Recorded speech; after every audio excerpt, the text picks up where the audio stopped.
Lecture में हम BA प्रथम वर्ष ऐच्छिक हिंदी प्रथम सत्र प्रश्न पत्र क्रमांक सेकंड नाटक तथा एकांकी, इसके अंतर्गत नाटक है धरती आबा। तो धरती आबा की कथा वस्तु को लेकर आज हम इस वीडियो लेक्चर में चर्चा करने जा रहे हैं। धरती आबा ऋषिकेश सुलभ द्वारा आदिवासी समाज के जननायक बिरसा मुंडा के जीवन पर केंद्रित नाटक है। स्वतंत्रता पूर्व परिस्थिति में विदेशी शासकों की नीति का धीरे धीरे आदिवासी समाज शिकार होता गया। जल, जमीन एवं जंगलों में अपना जीवन व्यतीत करने वाले समाज को अपने स्वार्थ सिद्धि हेतु नागरी समुदाय ने उन पर अपने विचार संस्कृति को थोपने का कार्य किया, जिससे आदिवासी समाज अपनी मूल संस्कृति से दूर होते गए और वह प्राचीन एवं आधुनिकता की दूरी को पाटने में असमर्थ बन गए। ऐसे आदिवासी समाज को अपना सर्वस्व लूट जाने का डर सताने लगा और उस समाज में बिरसा मुंडा का जन्म हुआ, जिसने उस समाज को परंपरागत अनर्गल रूढ़ियों एवं परंपरा को त्यागने का संदेश दिया। साथ ही अपने समाज की संस्कृति की सुरक्षा हेतु आंदोलन खड़ा करते हुए समाज को संगठित होकर संघर्ष करने का मंत्र दिया। तो धरती आबा यह नाटक स्वतंत्रता सेनानी बिरसा मुंडा के जीवन पर आधारित नाटक है। बिरसा का जीवन संघर्ष का पर्याय है। पहले वह अपने मिशन स्कूल में मुंडाओं के प्रति अपमानजनक टिप्पणियों का विरोध करता है और स्कूल छोड़ देता है। जंगल के निवासियों के जीवन के दुख उसे लगातार परेशान करते हैं और वह मुंडाओं को कहीं नई जीवन पद्धति का सामाजिक आर्थिक व्यवस्था की ओर ले जाता है। धीरे धीरे वह मुंडाओं के भीतर गुलामी से लड़ने के लिए साहस और भूख पैदा करता है। पहले से चला आ रहा सरदार मुंडाओं के आंदोलन को बिरसा विदेशी शासन से मुक्ति के संघर्ष में बदल देता है।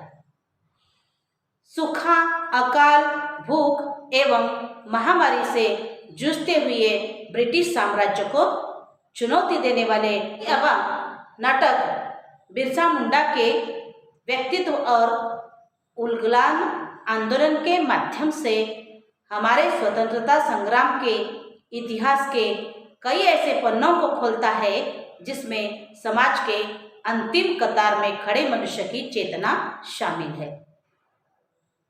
हमारे समय में आदिवासी जीवन या उनके परिवेश पर आया संकट नया नहीं है, इसके स्रोत ऐतिहासिक है। आधुनिक समय के इस संकट का करीबी रिश्ता अंग्रेजी शासन से जुड़ता है।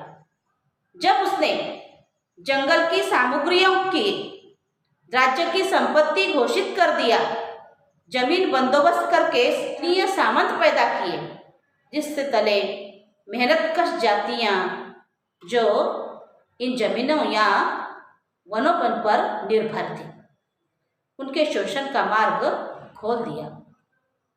तो इस तरह से आदिवासियों को पता चला कि ये नदियाँ उनकी नहीं हैं, ये तेंदुपत्ते उनके नहीं हैं, लकड़ी के लिए सरकार की इजाज़त लेनी पड़ेगी। झूम खेती लहू नहीं कर सकते। उनकी दिनचर्या और पेशेवर जीवन का तरीका राज्य के नियमों के हिसाब से अपराध हो गया। लेकिन इस सब के साथ अंग्रेजों ने ईसाई मिशनरी को इनके जीवन में प्रवेश कराया, जो इन्हें अंग्रेजी शासन के अनुकूल करने और व्यापक पैमाने धर्मांतरण करने की कोशिश की, जो हुआ भी। लेकिन उत्पीड़न और शोषण ने आदिवासी समुदायों को विद्रोह के लिए प्रेरित किया। बिरसा मुंडा इन विद्रोहों के अग्रणी नामक है, जिन्हें भगवान का दर्जा दिया। ऋषिकेश सुलभ रचित और संजय उपाध्याय निर्देशित नाटक धरती आबा बिरसा मुंडा के बहाने आदिवासियों की स्थिति और उनकी संघर्ष चेतना को दिखाता है। नाटक बिरसा के बनने के कारणों में जोतता है कि बिरसा को धरती आबा बनने की जरूरत क्यों पड़ी। फिर वह उसके संघर्ष की व्यापकता को प्रस्तुत करता है। जंगलों पर दिकों का कब्जा, अंग्रेजों के कानून जिससे जंगल के लोगों से जंगल को छीन लिया है, इससे बिरसा व्यथित हो जाते हैं।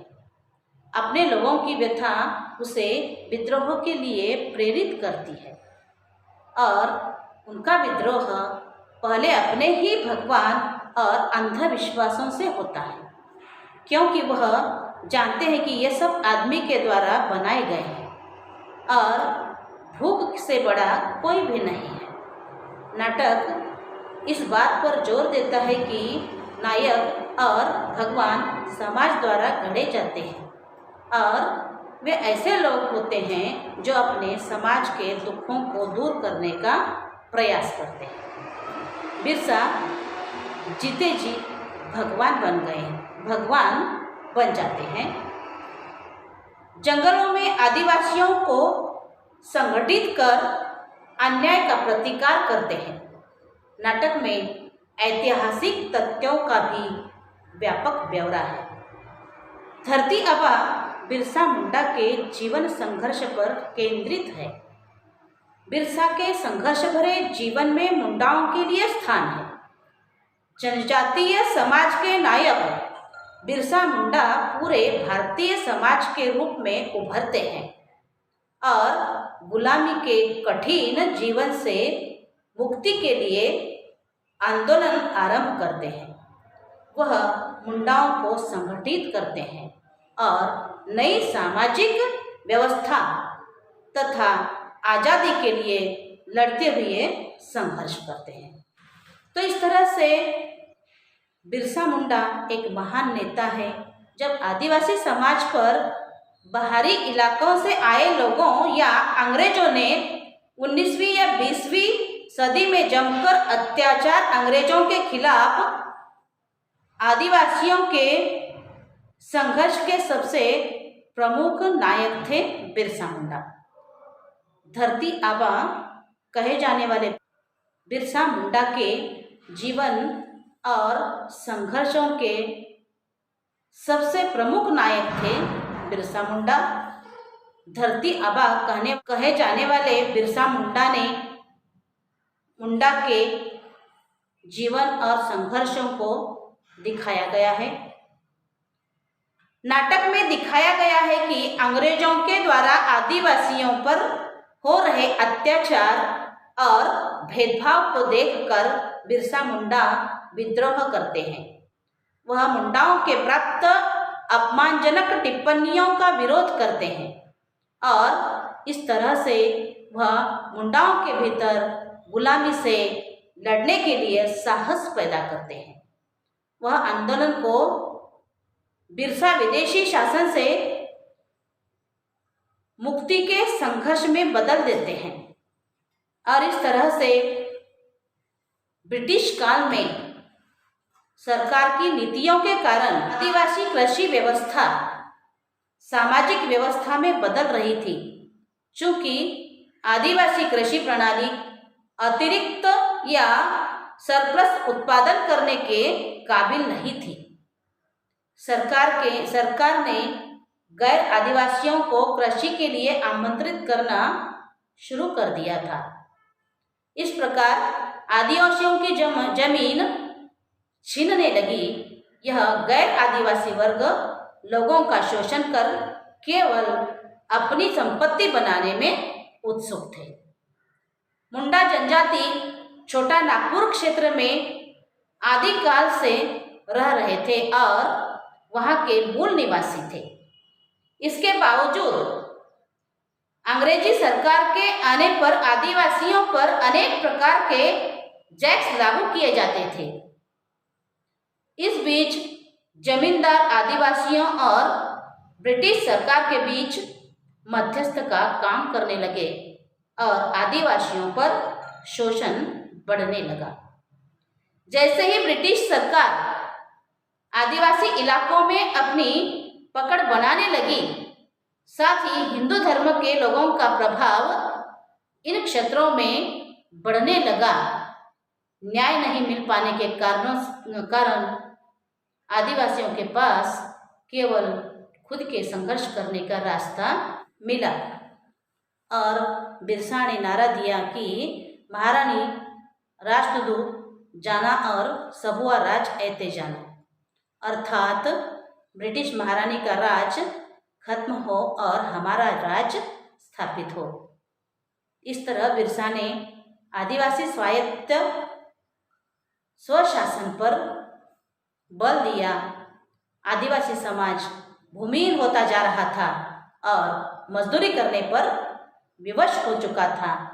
इस कारण बिरसा ने आंदोलन ने ब्रिटिश सरकार को आदिवासी हित के लिए कानून लाने पर मजबूर किया और साथ ही आदिवासियों का विश्वास जगाया कि दिकुओं के खिलाफ वे खुद अपनी लड़ाई लड़ने के काबिल है।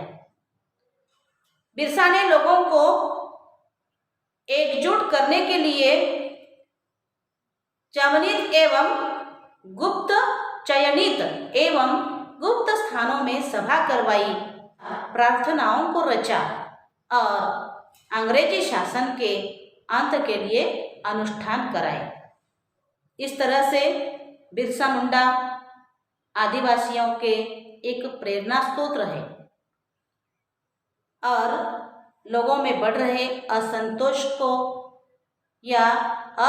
ने आदिवासी रीति रिवाजों और प्रभावों का भी प्रभावित किया है। इस तरह से बिरसा मुंडा एक प्रभावशाली व्यक्तित्व थे और इस तरह से बिरसा एक दूरदर्शी थे जिनका इतिहास आने वाले समय में जाति और स्वायत्त की कहानी के रूप में जाना जाएगा। ब्रिटिश सरकार के दौरान गैर आदिवासी यानी दिकू आदिवासियों की जमीन हड़प रहे थे और आदिवासियों को खुद की जमीन पर बेगारी मजदूर बनने को मजबूर होना पड़ रहा था और 1895 के दौरान अकाल की परिस्थिति में उन्होंने बकाया वन राशि को लेकर अपना पहला आंदोलन शुरू किया। अपने 25 साल के छोटे जीवन में बिरसा ने सिर्फ आदिवासियों को एक छत के नीचे एकजुट करने में काबिल हुए। तो इस तरह से मुंडा समाज को ऐसे ही मसीहा का इंतजार था। उनकी महानता और उपलब्धियों के कारण सभी उन्हें धरती आबा यानी पृथ्वी के पिता के नाम से जानते थे। लोगों का यह भी मानना था कि उनके पास अद्भुत शक्तियां हैं जिनसे वे लोगों की परेशानियों का समाधान कर सकते हैं। अपनी बीमारियों के निवारण के लिए मुंडा, उरांव, खारिया समाज के लोग बिरसा के दर्शन के लिए आने लगे और इस तरह से बिरसा अपने माँ का एक आदर्श पुत्र था। सिर्फ धरती आबा नहीं था बल्कि अपने माता पिता का एक आदर्श पुत्र था। और इस तरह से बिरसा मुंडा का दूसरा नाम दुखूती था। वो आदिवासियों की सेवा शुश्रूषा करता, उनके ऊपर हो रहे अन्याय अत्याचार का वो बदला लेने के लिए लालायत हो उठता था। बिरसा आदिवासियों के मरण अन्याय के खिलाफ लड़ने में हिम्मत जुटाता था। और इस तरह से जब जब आदिवासी बीमारी के कारण परेशान होते थे और तब उनकी जी जान से सेवा कर रहा था। चेचक के जख्मों पर चंद को घिसकर लेप स्वयं के हाथों से लेप लगवाता था। और इस तरह से अंधश्रद्धा विरोधी बिरसा मुंडा था। बिरसा मुंडा अंधश्रद्धा और कर्मकांड के विरोधी था। वो पत्थर के भगवान आदिवासियों को पत्थर के भगवान की पूजा को धिक्कारने के लिए प्रेरित करता था। भगवान पत्थर में नहीं मनुष्य में होता है, यही सीख वो आदिवासियों को देता था। तो इस तरह से ऋषिकेश सुलभ द्वारा रचित यह नाटक, ऋषिकेश सुलभ द्वारा नाटक को दिया गया धरती आबा, यह शीर्षक सार्थकता से युक्त है। अपना सर्वस्व, अपनी धरती, अपने लोगों के लिए न्यौछावर करने वाले व्यक्ति ही धरती आबा अर्थात भगवान बनने का अधिकारी हो सकता है। अपना समस्त जीवन आदिवासी मुंडाओं के प्रति समर्पित करने वाले बिरसा मुंडा वास्तविक रूप में धरती के आबा है। धन्यवाद। तो धरती आबा के नायक बिरसा मुंडा का उलगुलान आंदोलन यानी आदिवासियों के जल जंगल जमीन पर दावेदारी का संघर्ष। बिरसा मुंडा भारत के एक आदिवासी स्वतंत्रता सेनानी और लोकनायक थे। इस प्रकार से अंग्रेजों के खिलाफ स्वतंत्रता संग्राम में उनकी ख्याति जग जाहिर थी। सिर्फ 25 साल के जीवन में उन्होंने इतने मुकाम हासिल किए कि हमारा इतिहास सदैव उनका ऋणी रहेगा। उनकी माता कर्मी और पिता सुगना मुंडा था।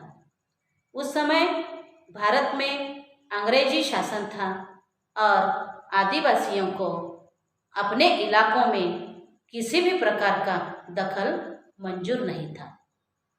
यही कारण रहा है कि आदिवासी इलाके हमेशा स्वतंत्र रहे हैं और अंग्रेज भी शुरू में वहाँ जा नहीं पाए थे। लेकिन तमाम षड्यंत्रों के बाद वे आखिर घुसपैठ करने में कामयाब हो गए और इस तरह से बिरसा एक नायक बनकर उलगुलान आंदोलन व किस तरह से ब्रिटिश हुकूमत के विरोध में खड़ा करता है, आदिवासियों को इकट्ठा करता है। बिरसा इस तरह से पढ़ाई में भी बहुत होशियार था, इसलिए लोगों ने उसके पिता से उनका दाखिला जर्मन स्कूल में कराने के लिए कहा, पर ईसाई स्कूल में प्रवेश लेने के लिए ईसाई धर्म अपनाना जरूरी हुआ करता था। तो बिरसा का नाम परिवर्तन कर बिरसा डेविड रख दिया गया था। कुछ समय तक पढ़ाई करने के बाद उन्होंने जर्मन मिशन स्कूल छोड़ दिया, क्योंकि बिरसा के मन में बचपन से ही साहूकारों के साथ साथ ब्रिटिश सरकार के अत्याचारों के खिलाफ विद्रोह की भावना पनप रही थी। और इस तरह से इसके बाद बिरसा ने जबरन धर्म परिवर्तन के खिलाफ लोगों को जागृत किया तथा आदिवासियों की परंपराओं को जीवित रखने के कई प्रयास इस तरह से किए। 1894 में बारिश न होने से छोटा नागपुर में भयंकर अकाल और महामारी फैली हुई थी। बिरसा ने पूरे समर्पण से अपने लोगों की सेवा की। उन्होंने लोगों को अंधविश्वास से बाहर निकाला, बीमारियों का इलाज करने के प्रति जागरूक किया। सभी आदिवासियों के लिए धरती आबा यानी धरती के पिता वे हो गए।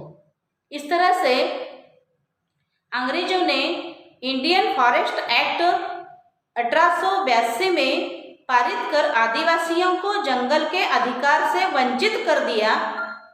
अंग्रेजों ने जमींदारी व्यवस्था लागू कर आदिवासियों के गांव जहां वे सामूहिक खेती करते थे, जमींदारों और दलालों में बांटकर राजस्व की नई व्यवस्था लागू कर दी। और फिर शुरू हुआ अंग्रेजों, जमींदार व महाजनों द्वारा भोले भाले आदिवासियों का शोषण। इस शोषण के खिलाफ विद्रोह की चिंगारी बिरसा मुंडा ने फूंकी और अपने लोगों को गुलामी से आज़ादी दिलाने के लिए बिरसा ने उलगुलान यानी जल जंगल जमीन पर दावेदारी की अलग जगाई। 1895 में बिरसा ने अंग्रेजों की लागू की गई जमींदारी प्रथा और राजस्व व्यवस्था के खिलाफ लड़ाई के साथ जंगल जमीन की लड़ाई छेड़ी। यह सिर्फ कोई बगावत नहीं थी, बल्कि यह तो आदिवासी स्वाभिमान, स्वतंत्रता और संस्कृति को बचाने का संग्राम था। तो बिरसा ने अबुआ दिशुम अबुआ राज, हमारा देश हमारा राज का नारा दिया और देखते ही देखते सभी आदिवासी जंगल पर दावेदारी के लिए इकट्ठे हो गए। अंग्रेजों सरकार के पांव उखड़ने लगे और भ्रष्ट जमींदार व पूंजीवादी बिरसा के नाम से अंग्रेज कांपते थे। अंग्रेजी सरकार ने बिरसा के उलगुलान को दबाने की हर संभव कोशिश की, लेकिन आदिवासियों के गुरिल्ला युद्ध के आगे उन्हें असफलता ही मिली। और इस तरह से जिस बिरसा को अंग्रेजों की तोप और बंदूकों की ताकत नहीं पकड़ पाई, उसके बंदी बनाने का कारण अपने ही लोगों को धोखा बनी। और जब अंग्रेज सरकार ने बिरसा को पकड़वाने के लिए 500 रुपयों की धनराशि के इनाम की घोषणा की, तो किसी अपने ही व्यक्ति ने बिरसा के ठिकाने का पता अंग्रेजों तक पहुंचाया और जनवरी 1900 में उली हाथों के नज़दीक डोंबाड़ी पहाड़ी पर बिरसा अपनी जनसभा को संबोधित कर रहे थे। तभी अंग्रेज सिपाहियों ने चारों तरफ से घेर लिया। अंग्रेज और आदिवासियों के बीच लड़ाई हुई। औरतें और बच्चों समेत बहुत से लोग मारे गए। अंत में बिरसा भी 3 फरवरी 1900 को चक्रधरमपुर में गिरफ्तार कर लिए गए। और इस तरह से 25 साल की उम्र में बिरसा मुंडा ने जिस क्रांति का आगाज किया, वह आदिवासियों को हमेशा प्रेरित करती रही है।